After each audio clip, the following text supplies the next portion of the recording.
जय महाराष्ट्र मंडळी, शुभ सकाळ. स्वागत आहे तुमच्या माझ्या 30 डे व्लॉगिंग चॅलेंजच्या 9व्या दिवसात.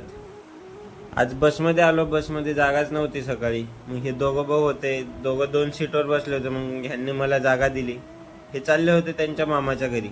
यांना बघून लहानपणाची आठवण आली. आपण पण असेच मामाच्या घरी जायचं. आमच्या तळेगावात उभारला आहे छत्रपती शिवाजी महाराज आणि छत्रपती संभाजी महाराजांचा जगातला पहिला पुतळा, ज्याच्यात दोघं पण सोबत आहेत. आज दिवाळीनंतर क्लासमध्ये पहिला दिवस होता. 200च्या बॅचमध्ये फक्त 20 जण प्रेझेंट होते.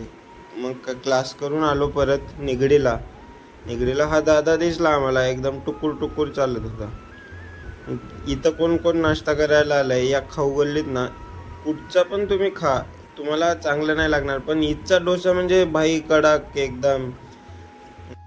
मग डायरेक्ट आलो डी-मार्टला. घ्यायचं तर सेंचुरी पेपर होता, पण तो काय भेटला नाही. मग घेतलं शर्ट घेऊन मग डायरेक्ट आलो 360 मध्ये.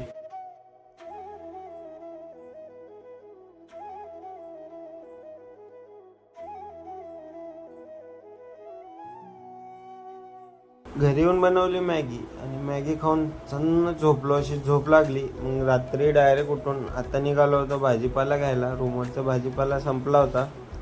हे आहे आमच्या तळेगावातला भाजीपाल्याचा मार्केट. डायरेक्ट भाजीपाला घेऊन परत निघालो भावांनो घराकडे. पाऊस सुरू झाले. मी तुम्हाला भेटतो उद्याच्या नवीन ब्लॉगमध्ये. त्यांना तुम्ही लाईक, शेअर आणि सबस्क्राईब करा आणि असंच सपोर्ट करत राहा.